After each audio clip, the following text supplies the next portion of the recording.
ओम शांति। मन की शांति में ही क्यों आविष्कार होते हैं, क्यों नए शोध होते हैं कि मन की शांति में जाकर के जब हम शांत या साइलेंस की शक्ति में जाते हैं तो नई शोध होती हैं। दुनिया में जितने भी हैं, कोई भी साइंटिस्ट हुआ, बड़े ही विचारशील होते हैं। अकेले बैठ करके सोचना और सोचने पर फिर शोध करना। शोध बाद में है, पहले सोचना साइलेंस में जाकर के। आखिर क्यों मन से ही हम न्यू आविष्कार करते हैं, न्यू इन्वेंशन करते हैं? तो सीधा संबंध है मन का। मन दो तरह से काम करता है, एक है कॉन्शियस माइंड, एक है सब कॉन्शियस माइंड। जब हम गहरे चिंतन में चले जाते हैं तो सब कॉन्शियस माइंड हमारा चिंतनशील हो जाता है और गहरा माइंड हमारा आत्मा से, आत्मा परमात्मा से जुड़ा होता है। जब हम किसी न्यू इन्वेंशन पर जाते हैं, नया सोचते हैं, तो उसमें हमें नई चीज़ें मिलती हैं।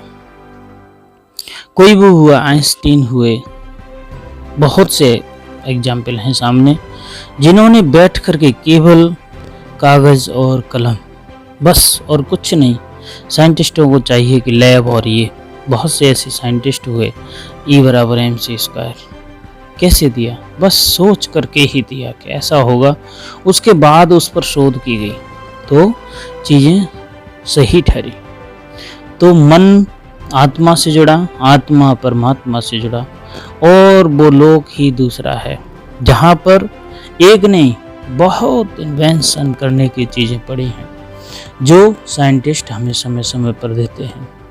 साइंस हमें सीधा संवाद करा देती है। जब आविष्कार के बाद हम देखते हैं, चाहे मोबाइल हो, चाहे टेलीपैथी से बड़ा कठिन होता था संवाद करना, लेकिन आज मोबाइल है हाथ में, हम किसी से भी तत्काल बतला सकते हैं।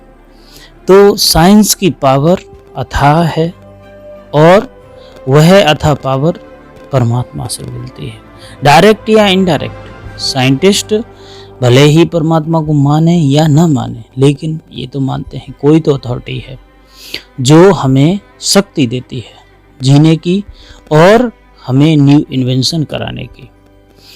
अदरवाइज कोई भी इन्वेंशन हम बिना सोच के नहीं कर सकते, न हुई है आज तक। कोई भी इन्वेंशन हुई तो उस पर गहरा चिंतन हुआ है, अलग अलग तरीके से लोगों ने अलग अलग बैठ करके सोचा है, तो इन्वेंशन हुई है।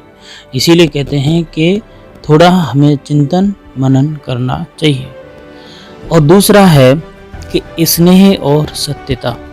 अगर हमारा किसी भी फील्ड में, बहुत से भाई बहन हैं कहते हैं कि मन नहीं लगता, या फिर हमारा उनकी तरह मन नहीं जो पागल हो जाते हैं एकदम, जैसे बहुत से हुए, मीराबाई हुई, ईश्वर के लिए पागल हो गई।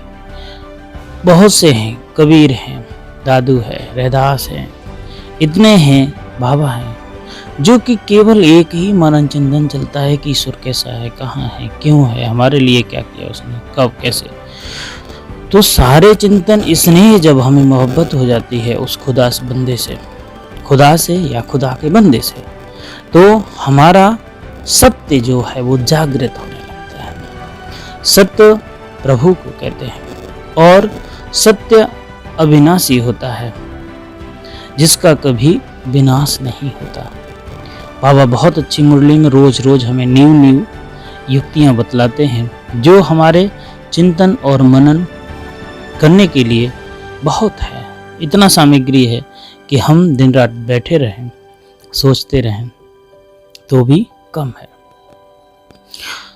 सत्य एक बाप है, सत्य एक शिक्षक है, सतगुरु अपने सत्यता के शक्तिशाली सत्य बच्चों से मिलने आए हैं।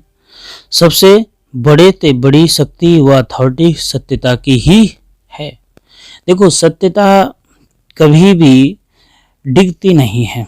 भले ही व्यक्ति सोचते हैं कि सत्य में जाकर के हम परेशान हो रहे हैं, हाँ भल हो सकते हैं, थोड़ी बहुत देर के लिए लगेगा कि आप परेशान हैं, लेकिन आगे आगे आपकी ऐसी उन्नति होगी जो कि लोग बहुत चक्के हो जाएंगे।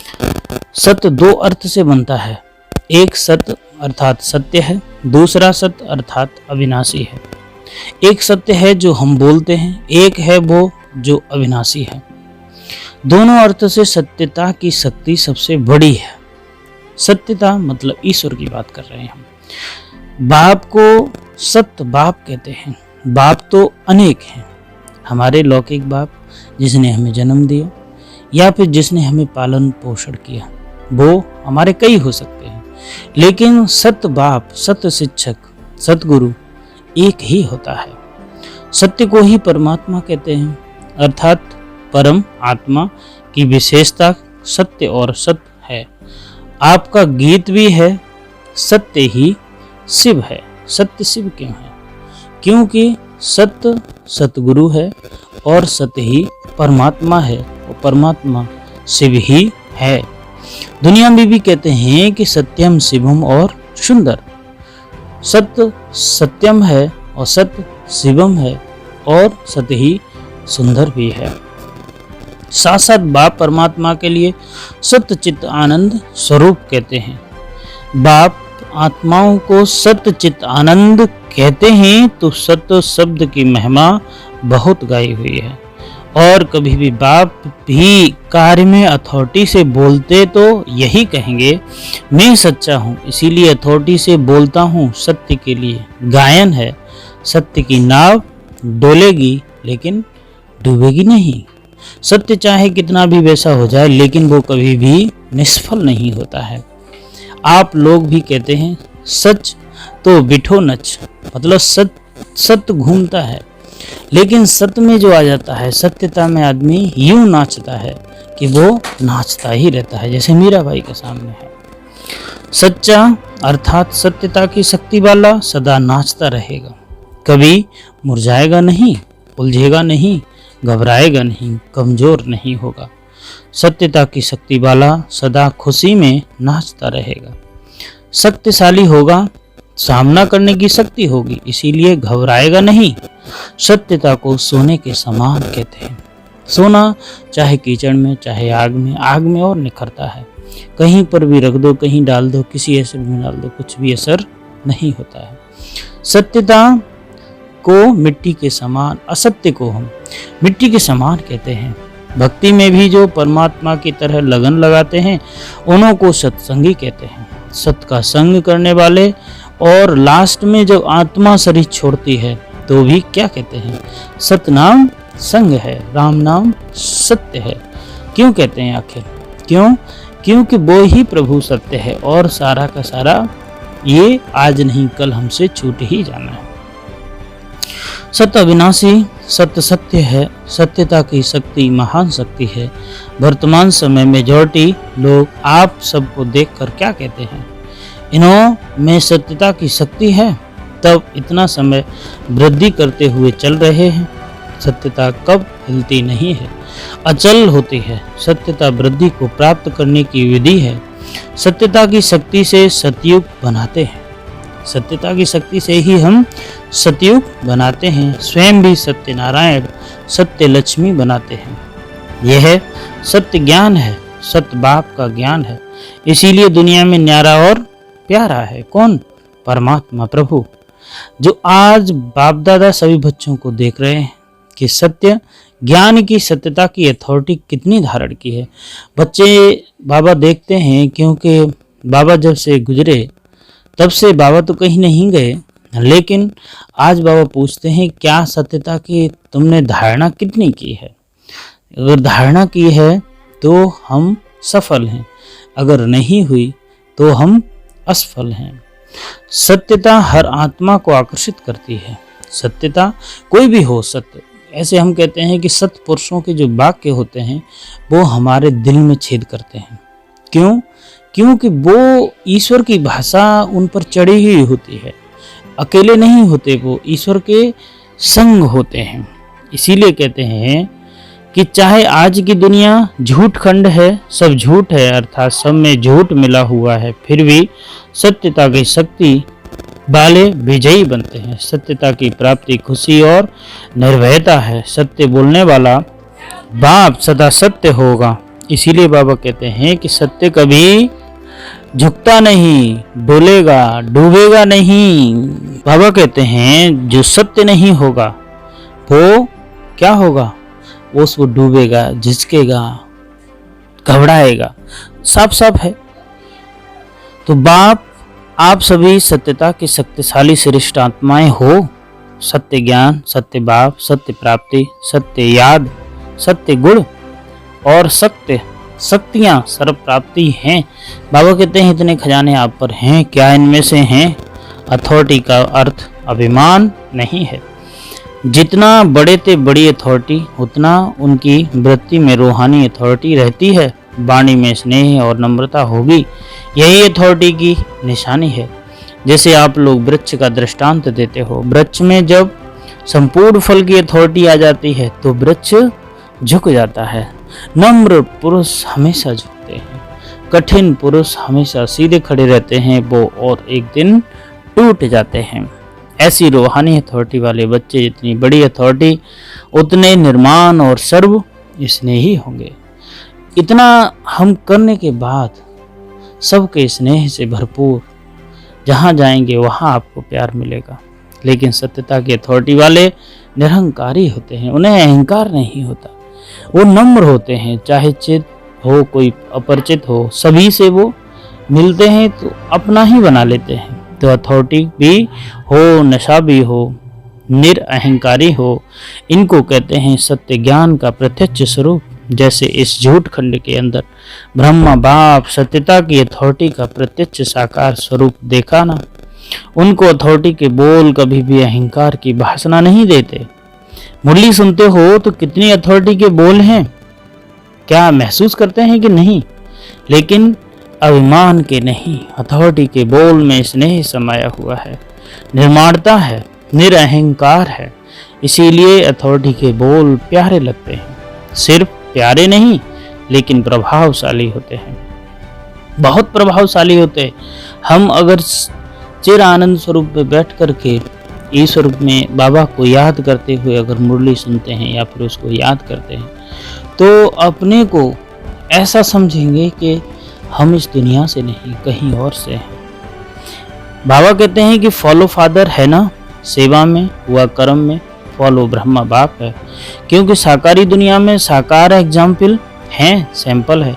तो जैसे ब्रह्मा बाप को कर्म में सेवा में सूरत से हर चलन से चलता फिरता अथॉरिटी स्वरूप देखा, ऐसे फॉलो फादर करने वाले में भी स्नेह अथॉरिटी निर्माणता महानता दोनों साथ साथ दिखाई दे। ऐसे नहीं सिर्फ स्नेह दिखाई दे और अथॉरिटी गुम हो जाए, या अथॉरिटी दिखाई दे और स्नेह गुम हो जाए।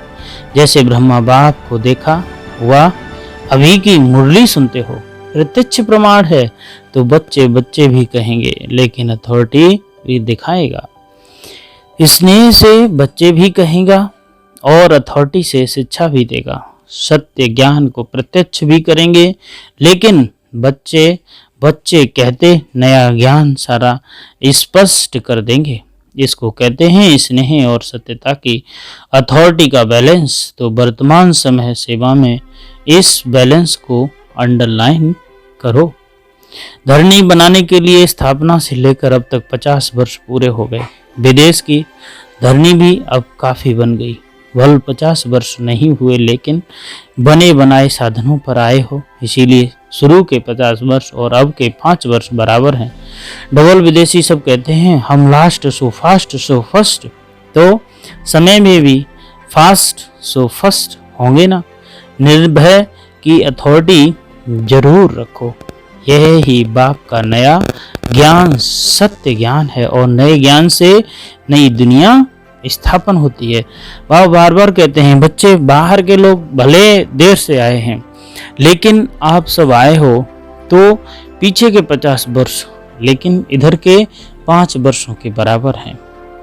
क्योंकि तब कितनी मेहनत की थी, कोई साधन नहीं था, फिर भी दादियों ने बाबा ने खुद इतनी मेहनत कराई कि आज वही फूल रही है, आज हम उसी की फसल काट रहे हैं। वो न मेहनत करते तो हम आज कहाँ होते, बहुत पीछे होते। विदेश में आज इतना है, डंका बज रहा है। क्यों? क्योंकि पुरानी मेहनत रंग लाई है। वरदान है कि मन के मौन से सेवा की नई इन्वेंशन निकालो, बाले सिद्ध स्वरूप भव। मन की मौन ही नई इन्वेंशन आविष्कार कराती है। जैसे पहले मौन व्रत रखा था तो सब फ्री हो गए थे, टाइम बच गया था। ऐसे अब मन का मौन रखो जिससे व्यर्थ संकल्प आवे ही नहीं। जैसे मुख से आवाज न निकले वैसे व्यर्थ संकल्प न आए। यह है मन का मौन, तो समय बच जाएगा। इस मन के मौन से सेवा की ऐसी नई इन्वेंशन निकालनी जो साधना कम और सिद्धि ज़्यादा होगी। जैसे साइंस के साधन सेकंड में विधि को प्राप्त कराते हैं, वैसे इस साइलेंस के साधन द्वारा सेकंड में विधि प्राप्त होगी। स्लोगन है, जो स्वयं समर्पित स्थिति में रहते हैं सर्व का सहयोग भी उनके आगे समर्पित होता है। जो स्वयं समर्पित है नेचर भी उसे पूरा सहयोग देती है। बार बार बाबा कहते हैं, बच्चे समर्पित भाव रखो तो सर्व का सहयोग स्वयं मिल जाएगा। ओम शांति।